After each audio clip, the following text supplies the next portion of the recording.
Welcome in along with Sam Monson. I am Steve Palazzolo. Today it's all about Odell Beckham, Sam. He just signed a 5-year, $95 million contract, 65 of which is guaranteed. So we're going to tell you, is he worth it? Where does he stack up against the best receivers in the league? Let's start with Premium Stats 2.0, the only place to actually find all those answers, all part of your PFF Elite package. Sam, let's take a look at Odell Beckham and his player page and what we think of his value. Is he worth the $95 million? Yeah, and the important thing to note is not to start on the season summary, because last season, 214 snaps before we got hurt, we did not see it's not telling you much, real Sam. Odell Beckham there.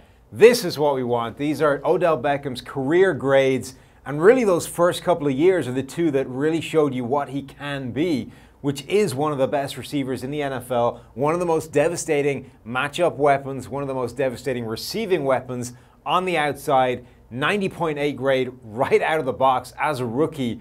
That's a special mark that he's never quite gone back to before, but at least shows you the kind of player that he can be. Yeah, and even these grades the last couple of years, they're still very good, before the injury in 2017. But when you come out with a 90.8, where does that even stack up across the rest of the league? Let's take a look, because if you just look at last year's receivers from a grading standpoint, it's Julio Jones and it's Antonio Brown, 91.7, 91.2, and then the 90.8 would rank right in there at number 3. There was a point in Odell Beckham's career where it looked like he was going to be up in this discussion. We've sat on here on this YouTube channel for the entire summer debating Julio Jones and Antonio Brown. Odell Beckham should be in that conversation when he's healthy, because what he does after the catch, what he does at the catch point down the field, he is the total package. Can he get back up there this season?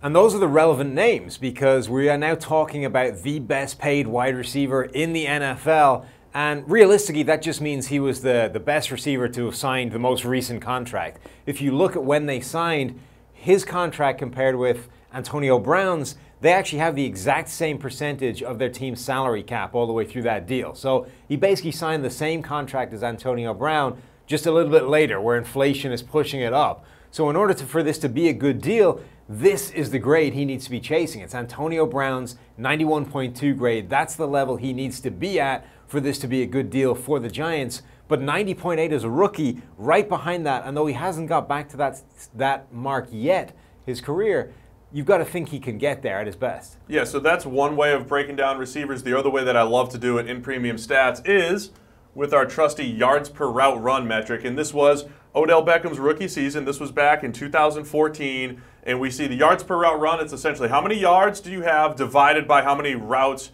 you actually ran. It's probably the best stat that we have here at PFF when it comes to defining production and having a little bit of predictability to it as well. We see him again at number 3, just like he was or would have ranked last year in PFF grade. Number 3 that year, 2.75 yards per route run. Yeah, and ahead of Julio Jones, who is typically the guy leading this particular statistic. Anytime you're up there, Julio Jones, A.J. Green, Demaryius Thomas, back when Peyton Manning was throwing him the football, anytime you're in that kind of company, you're doing extremely well, ahead of Antonio Brown. So again, this is how devastating he can be. He may be one of the most naturally gifted, naturally talented receivers in the entire league. He's got that blend of athleticism, speed, but also that freakish catch ability to be able to make those one-handed, plucks out of the sky, the one-handed catches that he does in warm-ups just for fun. There aren't that many receivers that can do that kind of thing on a regular basis the way he can. So if the Giants' pass game is going to live up to now what we might have some lofty expectations,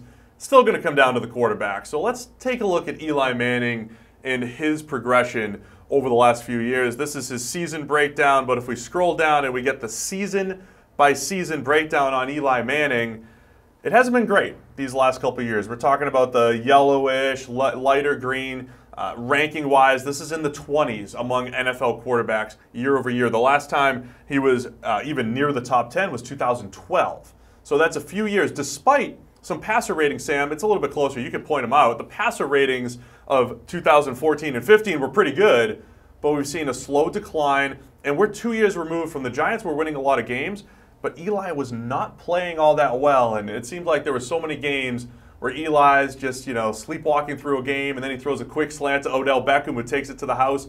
Odell Beckham was this pass game as recently as 2 years ago. Eli Manning needs to play a little bit better if they are going to get Odell Beckham back to that production level that he was his rookie season.